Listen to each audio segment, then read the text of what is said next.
ನಮಸ್ಕಾರ ಎಲ್ರಿಗೂ, welcome back to my channel. So ಶನಿವಾರದ ವ್ಲಾಗ್ ಇದು. ಪೂಜೆ ಈಗಷ್ಟೇ ಮುಗಿದಿದೆ. ಸೊ ಯೂಶ್ವಲಿ ಹೊಸಲಿಗೆ ನಾನು ದೊಡ್ಡ ರಂಗೋಲಿ ಹಾಕೋದಿಲ್ಲ, ಸ್ವಲ್ಪ ಚಿಕ್ಕ ರಂಗೋಲಿನೇ ಹಾಕ್ತೀನಿ. ದೊಡ್ಡದು ಹಾಕ್ತಾರೆ ಕೆಲಸ ತುಳ್ಕೊಂಡು ಓಡಾಡ್ತೀವಿ. ಸೊ ಹಾಗಾಗಿ ಬಿಕಾಸ್ ಮನೆ ಮುಂದೆ ಸ್ವಲ್ಪ ಚಿಕ್ಕ ಜಾಗ ಇರೋದ್ರಿಂದ. ಸೊ ಊಟಕ್ಕೆ ಇವತ್ತು ಸೀಮೆ ಬದನೆಕಾಯಿ ಪಲ್ಯ ಮಾಡಬೇಕು ಅಂದ್ಕೊಂಡಿದ್ದೀನಿ ಸೈಡ್ ಡಿಶ್ ಆಗಿ. ಸೊ ಸೀಮೆ ಬದನೆಕಾಯಿನ ಸಿಪ್ಪೆ ಎಲ್ಲ ತಕ್ಕೊಂಡು ಚಿಕ್ಕದಾಗಿ ಕಟ್ ಮಾಡ್ಕೊಂಡಿದ್ದೀನಿ.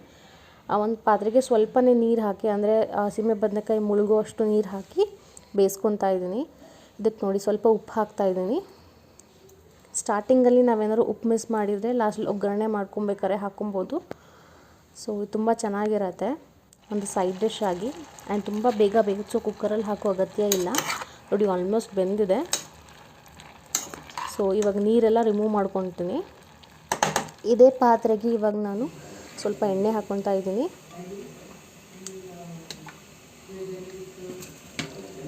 ಆ್ಯಂಡ್ ಇದಕ್ಕೆ ಒಂಚೂರು ಸಾಸಿವೆ ಹಾಕ್ಕೊಂಡಿದ್ದೀನಿ.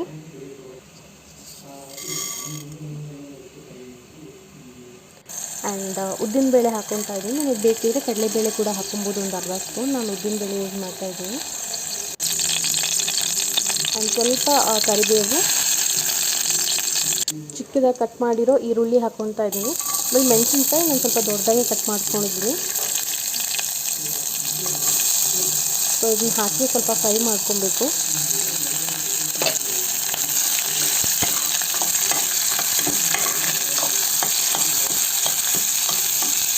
ಊಟಕ್ಕೆ ಮಧ್ಯಾಹ್ನದೊತ್ತು ಏನೂ ಇಲ್ಲ ಅಂದಾಗ ಡೀಪ್ ಫ್ರೈಡ್ ಯಾವಾಗಲೂ ಪ್ರಿಫರ್ ಮಾಡೋಕ್ಕಿಂತ ಈ ಥರದ್ದು ಪಲ್ಯಗಳನ್ನ ಮಾಡ್ಕೊಂಡಿದ್ದರೆ ಒಂದು ಸಿಂಪಲ್ ಆಗೂ ಇರುತ್ತೆ, ತುಂಬ ಮಸಾಲೆನೂ ಇರೋಲ್ಲ ಇದರಲ್ಲಿ. ಸೊ ನನಗೆ ಈ ಥರದ ಪಲ್ಯಗಳು ಸ್ವಲ್ಪ ಜಾಸ್ತಿ ಇಷ್ಟ ಆಗುತ್ತೆ. ಅಂದರೆ ಸಿಂಪಲ್ ಅಡುಗೆಗಳು ನನಗೆ ತುಂಬ ರುಚಿ ಕೊಡುತ್ತೆ ಅನಿಸುತ್ತೆ. ಸೊ ನೋಡಿ ಈಗ ಚೆನ್ನಾಗಿ ಫ್ರೈ ಮಾಡ್ಕೊಂಡಿದ್ದೀನಿ ಈರುಳ್ಳಿ. ಇದಕ್ಕೆ ಬೇಯಿಸ್ಬಿಟ್ಟು ಸೀಮೆ ಬದನೆಕಾಯಿ ಹಾಕ್ಕೊತಾ ಇದ್ದೀನಿ. ಸೊ ಇದಕ್ಕೆ ಆಲ್ರೆಡಿ ನಾನು ಬೇಯುವಾಗ ಹಾಕಿದ್ದೆ. ಸೊ ಇವಾಗ ನಾನು ಹಾಕ್ತಾಯಿಲ್ಲ. ಸ್ವಲ್ಪ ಉಪ್ಪು ಕಡಿಮೆ ಇದೆ ಅಂತ ಅನ್ಸಿದ್ರೆ ಹಾಕ್ಕೊಬೋದು. ಇದನ್ನು ಚೆನ್ನಾಗಿ ಮಿಕ್ಸ್ ಮಾಡ್ಕೊತೀನಿ ಈರುಳ್ಳಿ ಜೊತೆ.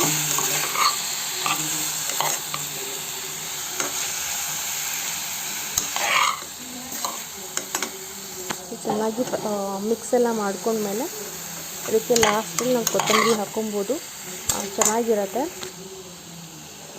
ನೋಡಿ ಚಿಕ್ಕದಾಗಿ ಕಟ್ ಮಾಡಿದ್ರೆ ಕೊತ್ತಂಬರಿ ಹಾಕ್ಕೊತಾ ಇದ್ದೀನಿ.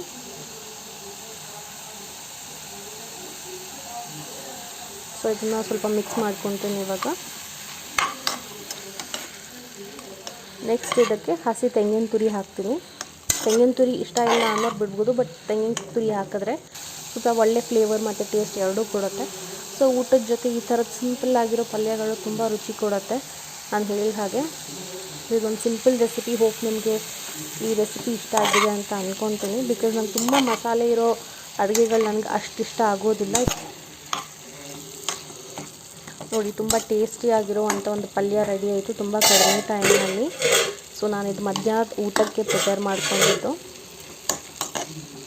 ಆ್ಯಂಡ್ ಇಲ್ಲಿ ಅನ್ನ ತೊಗೊಂಡಿದ್ದೀನಿ, ಅದ್ರ ಜೊತೆ ಪಲ್ಯ ಕೂಡ ಹಾಕ್ಕೊತಾ ಇದ್ದೀನಿ. ಇದೇ ಪಲ್ಯ ನಾವು ಬೀನ್ಸ್ ಜೊತೆ ಕೂಡ ಮಾಡ್ಬೋದು, ಅಥವಾ ಎಲೆಕೋಸಿನ ಪಲ್ಯ ಕೂಡ ಮಾಡ್ಬೋದು. ಈ ಒಗ್ಗರಣೆಗೆ ನಾನು ಹಸಿ ಮೆಣಸಿನ್ಕಾಯಿ ಯೂಸ್ ಮಾಡಿದ್ದೆ. ಅದು ಗ್ಯಾಸ್ಟ್ರಿಕ್ ಪ್ರಾಬ್ಲಮ್ ಇದೆ ಅನ್ನೋರು ಒಣಮೆಣಸಿನ್ಕಾಯಿ ಕೂಡ ಆ್ಯಡ್ ಮಾಡ್ಕೊಬೋದು, ಚೆನ್ನಾಗೇ ಇರುತ್ತೆ. ಇದ್ರ ಜೊತೆ ಈಗ ಸಾಂಬಾರು ತೊಗೊತಾ ಇದ್ದೀನಿ. ಸೊ ಬಿಸಿ ಬಿಸಿ ಅನ್ನಕ್ಕೆ ಸಾಂಬಾರು ಜೊತೆ ಒಂದು ಸ್ವಲ್ಪ ತುಪ್ಪ ಆಮೇಲೆ ಪಲ್ಯ ಹಾಕ್ಕೊಂಡು ತಿಂದರೆ ತುಂಬ ಚೆನ್ನಾಗಿರತ್ತೆ. ನೋಡಿ ಆ ಬಿಸಿ ಅನ್ನಕ್ಕೆ ತುಪ್ಪ ಎಷ್ಟು ಚೆನ್ನಾಗಿದೆ. ಸೊ ಊಟ ಮುಗಿಸ್ಕೊಂಡು ಈವ್ನಿಂಗ್ ಹಾಗೆ ಟೆರೆಸಿಗೆ ಬಂದಿದ್ದೆ. ಇಲ್ಲಿ ನೋಡಿ ಇದು ಅರಿಶಿಣದ ಗಿಡ ಒಣಗಿದೆ, ಸೊ ಹಾರ್ವೆಸ್ಟ್ ಮಾಡ್ಕೊಬೇಕು. ಆ್ಯಂಡ್ ಪುದೀನ ಕೂಡ ಅದರಲ್ಲೇ ಇದೆ.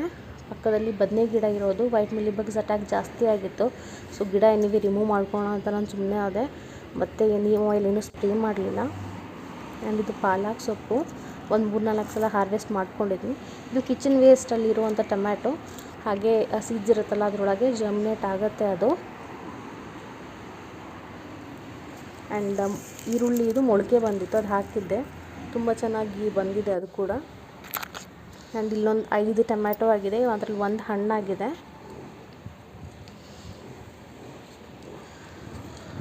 ಸೊ ಇಲ್ಲಿ ನೋಡಿ ಇದು ಬೆಸ್ಟ್ ಪಾರ್ಟ್ ಈ ಸೀಸನಲ್ಲಿ ನನ್ನ ಗಾರ್ಡನ್ನಲ್ಲಿ. ಎಷ್ಟು ಬ್ರೈಟ್ ಆಗಿದೆ, ಎಷ್ಟು ಕಲರ್ಫುಲ್ ಆಗಿದೆ ನೋಡಿ. ಪಿಂಕ್ ಕಲರು, ಇದು ಆನ್ಲೈನಿಂದ ತರಿಸಿದ ಕಟ್ಟಿಂಗು, ತುಂಬ ಚೆನ್ನಾಗಿದೆ. ಸೊ ಹೋಪ್ಫುಲಿ ನಿಮಗೆ ವಿಡಿಯೋ ಇಷ್ಟ ಆಗಿದೆ ಅಂತ ಅಂದ್ಕೊತೀನಿ. Thank you so much for watching.